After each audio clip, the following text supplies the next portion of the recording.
Congressman Ron Paul, you spoke recently before the House Financial Services Committee during the markup of what's being called the Investor Protection Act of 2009. Really, you were explaining the difference between regulation and bureaucracy. Can you explain that for our audience? Well, my complaint is that if you argue for the free market, that you don't care about regulations and that everything is chaotic, and that's not true. There's two ways you regulate a market. If you do it by the free market, you're regulated by the consumers, their choices, and if they choose to bankrupt the company has to go bankrupt. So you have bankruptcies, you have laws against fraud, you have laws against theft, and there's a regulation. But instead, we sort of protect some of those things, and we bail out the people who make bad decisions.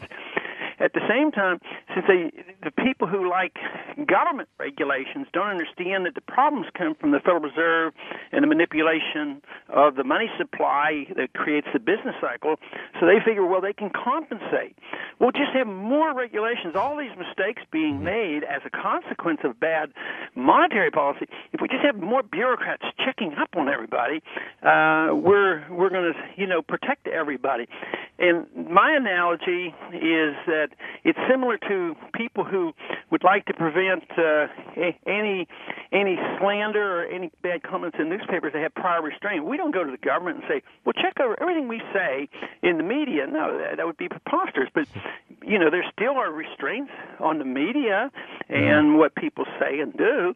But as soon as it comes to economics, prior restraint, we have to check everything, check it out, have the bureaucrats looking over our shoulder.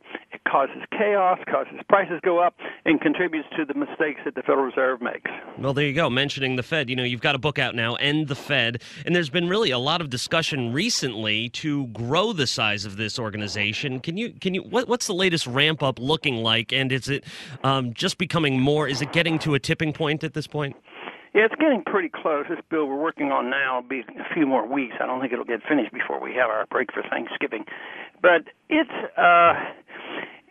looks like the Fed will end up with more power. They always do. Of course, I'm working hard to try at least get the books open so we know what they're doing. We don't even know what all they're up to. Barney Frank, the chairman, is not interested in the Federal Reserve taking over all this consumer protection bureaucracy. He'd have a separate group doing that.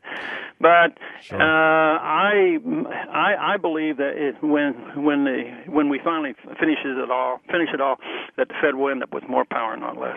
Wow. And turning to the health care bill here, very hot topic, obviously, in Washington. As Congressman, medical doctor, you've seen both sides of government-run health care through Medicare and Medicaid, of course. Would you say what we're seeing right now going through the House and Senate, are these bills going to benefit Americans in the end? I mean, I'm sort of lumping them all together, so feel free to break one off if you want, but do any of them really help Americans in the end? Well, like a lot of government programs, on the short run, some people seem to benefit. On the long run, it's detrimental even to the people that it's supposed to help. Sort of like housing. When we had housing programs and the Fed pumping in the credit, it seemed like a lot of people were benefiting. The prices of houses were going up and poor people had houses, and it looked like, a golden age. But then eventually, they're the very people who suffer. That's the way it is in medicine. You pump in a new program like this, they'll probably come up and say, see, we can find these people that didn't have any insurance and all this, but ultimately it raises costs and diminishes service, and then there's shortages. So, no, it's very detrimental on the long run. And I think the real fallacy is they're basing the need for all this that people are dying in the streets, without medical care. But nobody's denied medical care in this country. I practiced medicine before we had government management coming in the 70s and late 60s, and nobody was turned away before nor since then. Emergency rooms take care of everybody, and it's just a bunch of scare tactics in order to get the bureaucracy growing and the special interests benefiting, because there's too many middlemen in medicine. That's who's doing all the lobbying up here. The people, when they come, the individuals, number-wise, more individuals are opposed to this, but the big companies, whether they're insurance or drug companies or management companies, they're the ones, even the AMA, they're the ones who are pushing for some of this stuff. Now, we've heard a lot of people in the sort of liberal intelligentsia, as it were, discuss the public option and how potentially you could move that public option to becoming a single-payer type system, government-run, total government takeover of healthcare. From what you've seen, is that the direction some of your colleagues on the other side of the aisle are going towards? That's their goal. And they say, oh, no, this will just be an option, and a few people can join if they don't have anything else. But it was sort of like the public option on prescription drug programs that the Republicans pushed through. It was a benefit to the corporations who were having trouble paying these benefits for the retirees, so they were very willing to dump it on the government.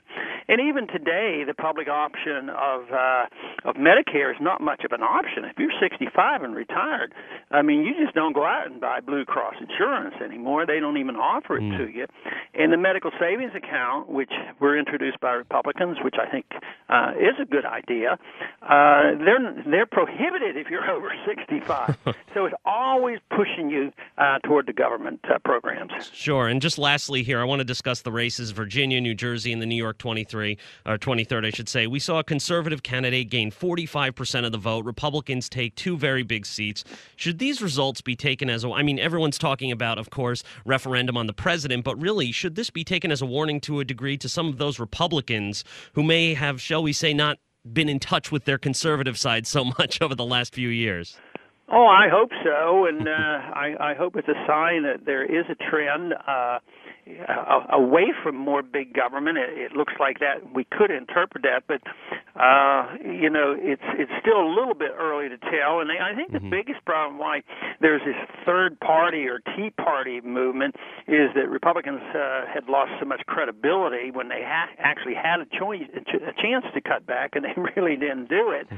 But it's good that the people are unhappy with the status quo, which means that the group that's running the show now are big government people, and they're very, very aggressive with it. So maybe this election will point out that they're going too fast.